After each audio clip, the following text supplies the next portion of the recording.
So for today's video nga pala mga tropa, bumabiyahe nga pala ako kahit na bumabagyo dito sa lugar namin para meron tayong pambili ng mga chichicha at kung ano-ano pa. Pinunasan ko muna yung aking camera kasi akala ko hindi good quality ang kuha, pero dahil OSEC yan, napakalupit ng ating camera. Papunta nga pala ako sa unang store na pagpipick upin ko mga tropa. At yan, inangat ko muna yung aking visor para naman makita ko ng mabuti. At yan, nandito nga pala ako ngayon sa may Princess Pizza dito sa may palengke sa amin. Ang kagandahan niya dito mga tropa, pagkapunta ko, nakuha ko agad yung pizza. Tapos ilalagay ko na agad sa box para hindi na mabasa ng ulan. Sobrang lakas kasi talaga ng ulan mga tropa. Siyempre, pagkalagay ko sa box mga tropa, ipeplex ko nga pala tong aking Freedcon KY Pro. Yan, napaka-solid. Na kahit na umuulan, hindi masisira at nagkakadiferensya. Tapos tamang sound trip ka lang, tamang yug-yug lang ng ulo pagka may time. Papunta na nga pala ako dito mga tropa sa may Robinson dito sa amin dahil may order nga pala yung customer namin ng Macau Imperial.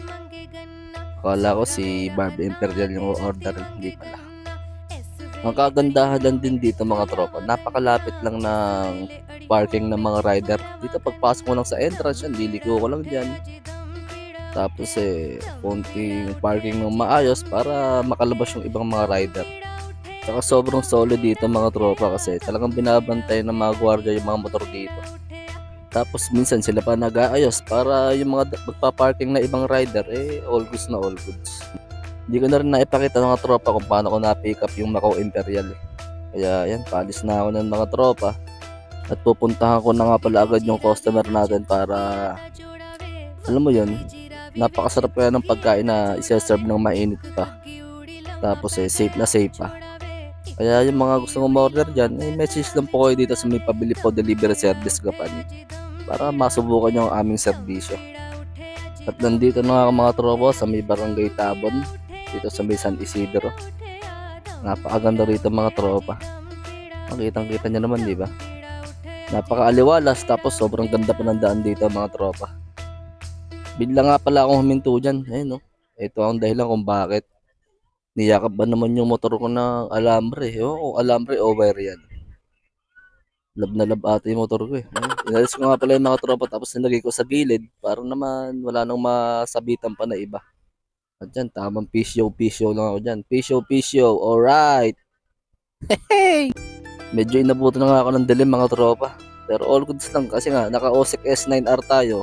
Kahit nagabi pa yan, kitang kita yung mga dinadaanan natin.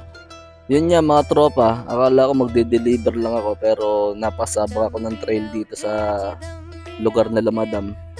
Medyo maraming butas, maputik pero all goods lang. Baka cooks yan. Boing, boing, boing. Medyo malapit-lapit na nga pala ako sa pagde-deliver ko mga tropa. Dito lang sa may sa may chapel. Sa chapel ng Iglesia ni Cristo. At ang lugar nga pala na to mga tropa sa may Pulong Munti. Yan, Pulong Munti, San Isidro, Nueva Ecija. Yan, medyo nandito na pala ako. May medyo kape. Andiyan ka na. At nakaabang nga pala sa akin dyan si madam. Yan. Sana all ganyan. Yung tipong magde-deliver ka, nakaabang na sa'yo yung customer.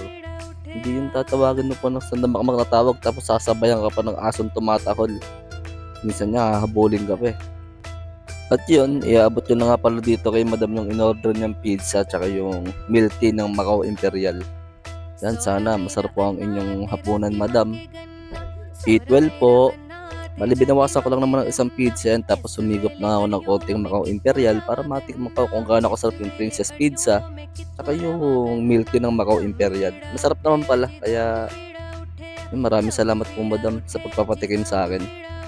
Charis lang, 2 slice pala kinuha ko kaya busog na ako. At yan, tamang pakit lang at bye-bye!